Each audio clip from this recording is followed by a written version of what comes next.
Hey, it's Scotty. I want to do an update about this situation. We've been calling it the Las Vegas hoarding situation. We can maybe start differentiating between the different groups of animals. As you know, there was 40 that were rescued, relinquished before the incident that occurred, before the arrest was made, before the animals that were part of that investigation were taken into custody and by animal control in Las Vegas and sent to the animal shelters. So I want to branch off, and we're going to talk about those animals, specifically animals that were at the Animal Foundation. So the Animal Foundation is a private nonprofit animal rescue in Las Vegas where about 30 or so guinea pigs were listed for adoption. They showed up on the Animal Foundation website, and the reason why I got involved and the reason why I am now making this video update is because those animals disappeared, and the Las Vegas Friends of Guinea Pig Rescue were very upset. They were poised to take in some of those animals. They had made arrangements, and then those animals disappeared. And it gets deeper than that. And so while this is still fresh in my mind, I want to explain what happened, how I came to learn of the events that are unfolding, and where we are now. So I really hope that you guys will bear with me as I recount sort of what took place today, what I sort of have been uncovering. So I found out today that all of those animals that were listed disappeared off the website. And if you've been following the missing 318 animals from San Diego Humane Society that went to Southern Arizona Humane Society that ended up being turned into reptile food, you know that we are all on edge as a rescue community. We are heartbroken, and we're also weary of things that don't feel right. You know, the rescues and the shelters have to work intimately together to really save animals, especially in a hoarding situation like this. They're confiscated by animal control and relinquished to shelters. And those shelters usually work with rescue partners to be placed permanently, because the shelters just don't have the capacity or the expertise to care long-term for specifically like exotic pets like guinea pigs and animals like that. And they don't have the resources. And the sooner animals can go from the shelters to the rescue, the better. So when I heard that the animals disappeared, and when I heard that Casey, who runs the Las Vegas Friends of Guinea Pig Rescue, was very upset about that. You know, the people who run rescues, they devote their life, their time, their energy, their resources, and their heart to these animals and to helping them. And when things like this happen, especially in the wake of the disaster with the missing 318, we get very upset, we get very nervous, and we need to know what's going on. So when I found out that the animals disappeared and that Casey was really upset, and that a number of us were really upset, that We Companions was upset, and Southern California Guinea Pig Rescue, everybody had questions, and we didn't have any answers. And thank you to my patrons and to the channel subscribers, channel members, everybody who watches these videos. I have the luxury of stopping what I'm doing and being a voice for these animals. So I thought, who is this Animal Foundation? I found them with a quick search, and I called.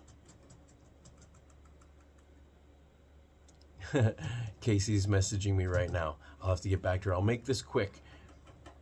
I called the Animal Foundation, and I spoke with somebody, and I said, we are concerned about all the animals that disappeared, because I think they said that they had been adopted, or that we just wanted to know what was happening to them. They told me that the animals were all safe, they were all still there, and that because of an ongoing situation, an investigation, they couldn't really tell me what was going on with them, but trust them, they are all safe, they're all still there.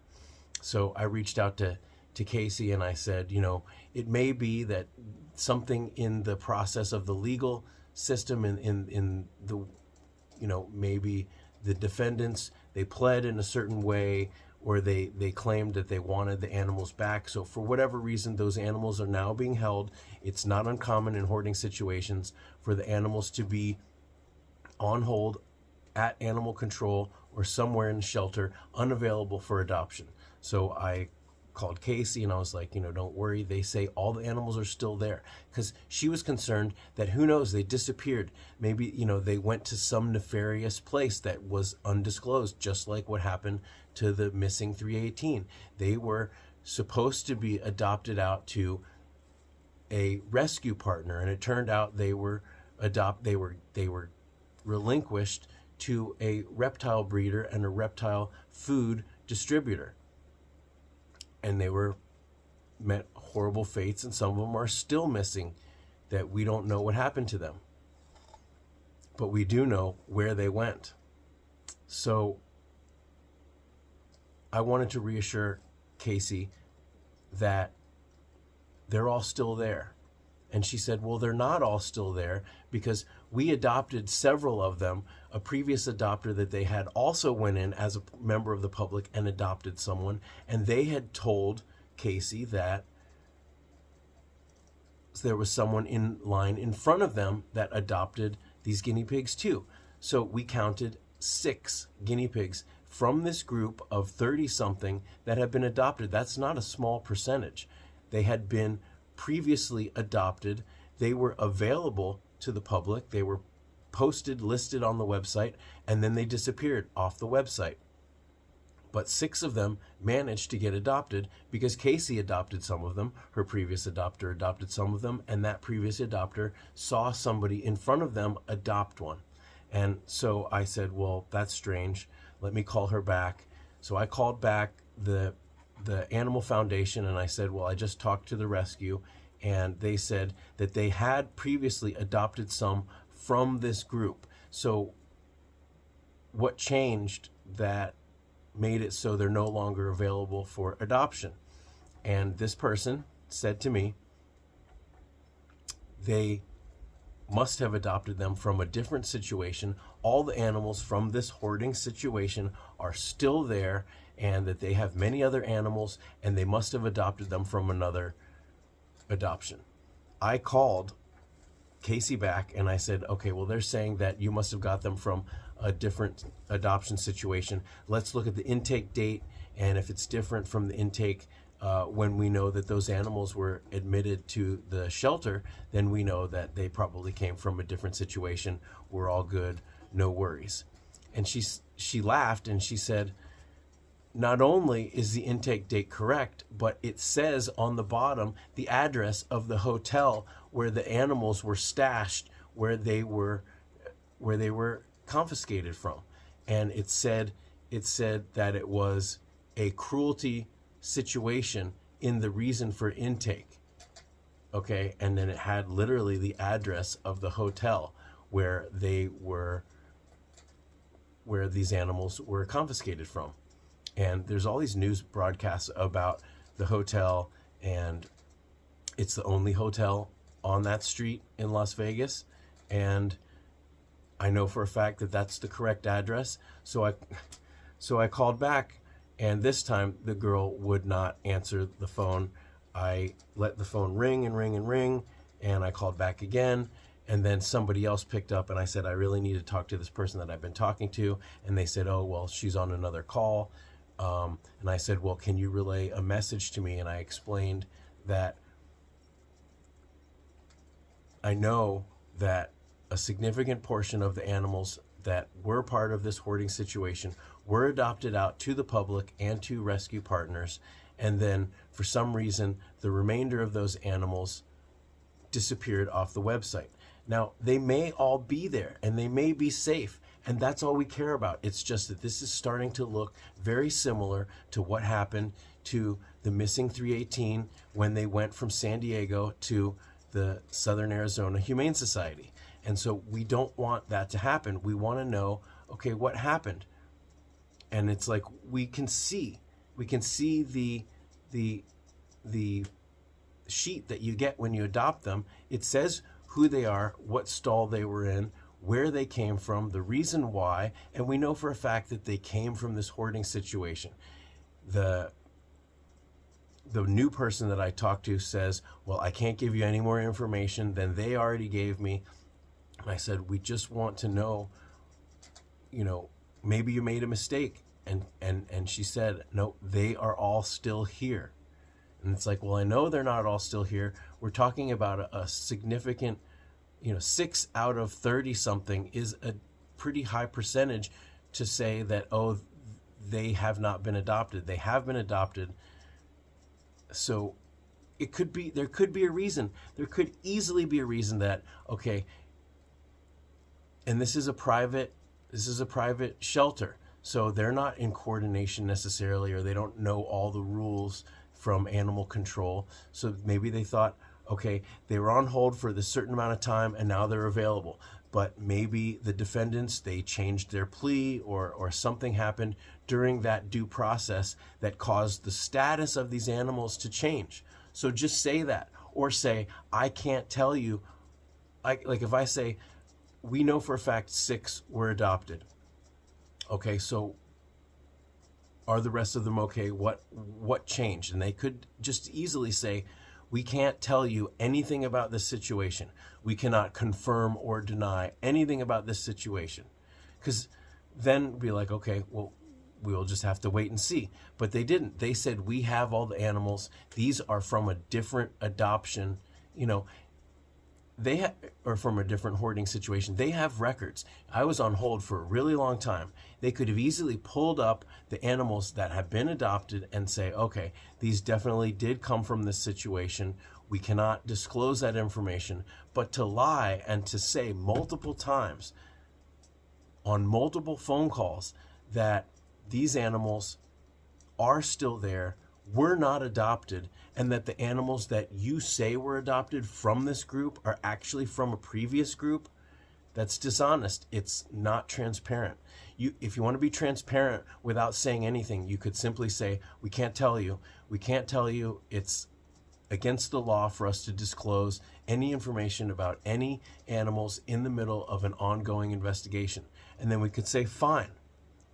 And I kept telling them, I was like, we want the same things for these animals. We want their welfare, their best interest. And it's like, why do anything shady to these animals? Now, when you're talking about 300 animals and nobody has this on the radar and they just disappear and become reptile food, and they're thinking no one's going to find out. Well, there's plenty of people in the rescue community that care about these animals, that have a lot of free time, that are going to find out. And once the news hears about it, that's their job, is to investigate. And they love a scoop like this. So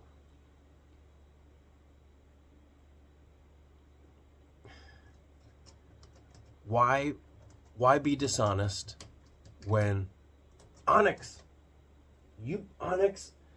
I put this white thing so that he's not able to chew, and he's just relentless. Why be dishonest? Why be not transparent? If you can't say anything, say you can't say anything, but don't lie. So I reached out a week or so ago. One of the reporters who's been covering this story reached out to me. I missed the information I missed that message when it first came out, but I reached back to them and I said, so there's a development, and I explained everything, and they said that it was very helpful. They'd run into some dead ends. They didn't know what was happening with some of these animals. They had been following the Las Vegas Friends of Guinea Pig Rescue and the posts and the disturbing information that these animals that were available, that some were being adopted, all of a sudden disappeared, that they were told that they all had been adopted, and then all of a sudden, no, none of them have been adopted. It's like, well, which is it? And if you say you can't say, then fine, but don't have changing stories. Don't put out a story if you can't say. So I gave all the information that I knew. I recounted this entire story to the reporter that reached out to me. Hopefully they're going to dig deeper. I don't know what to say, guys. I don't know if it helps to reach out to the Animal Foundation to start pressuring them.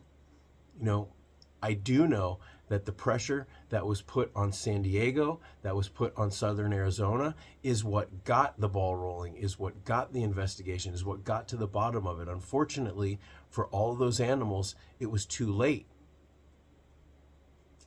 If you can't be transparent, if you can't be honest, if there's an ongoing investigation, if there's a law, a rule, whatever, that says you can't tell us, that's fine. I mean, it's not great when they already start being adopted out. You put up a signal flare saying, please help us, please help us, please adopt these animals. And then all of a sudden you say, nope, you can't adopt them.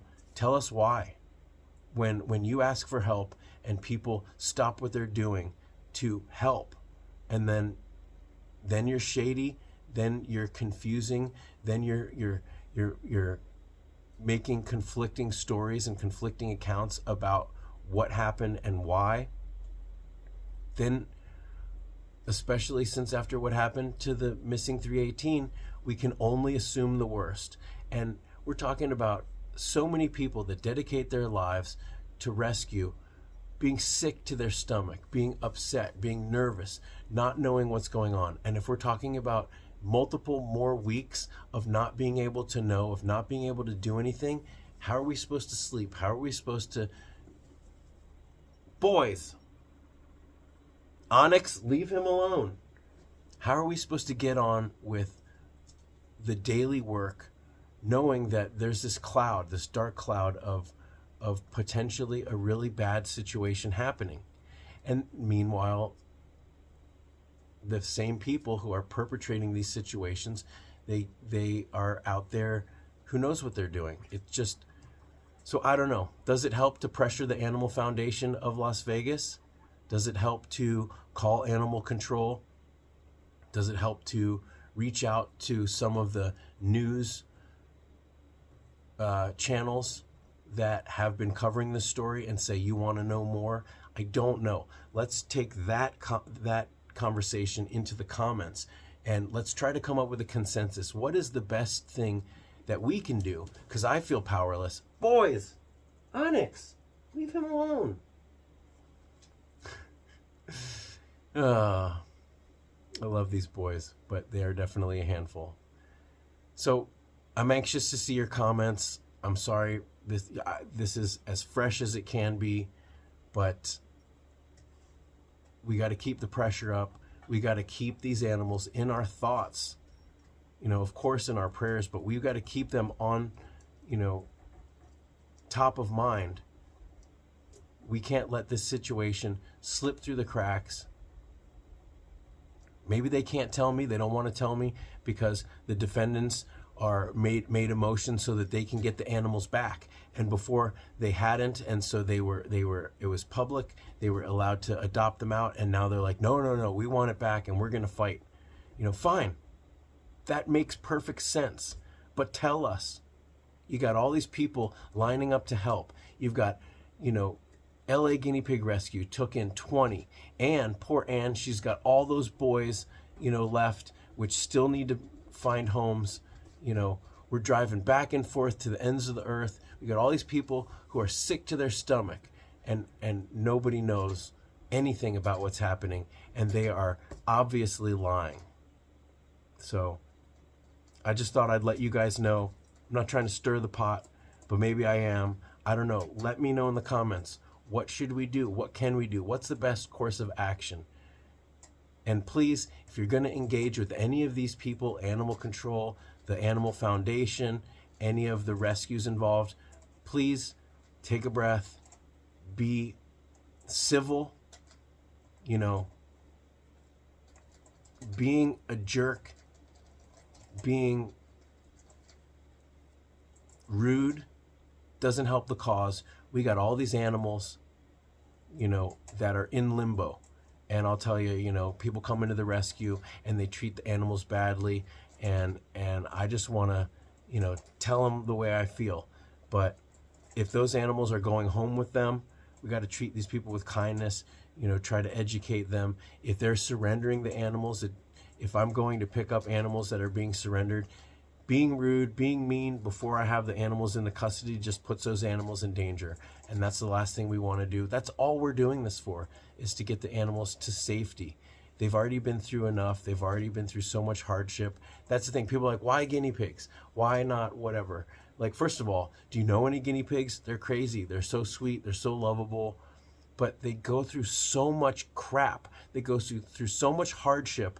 They have little short lives. They're innocent, you know, well, mostly innocent. Onyx, Gus, you know. But through no fault of their own, they are put in these horrible situations, and it's not their fault. And we've got to, everything that we do should be to move them from a place of a bad situation into a better one. So I hope that, you know, even if emotions are high, you will act to further the mission of bettering the situation for these animals. All right, I've rambled enough, and thank you guys for bearing with me. And I really do look forward to seeing in the comments, you know, what you guys think the best course of action for us who feel so powerless. All right, until next time, thanks for watching.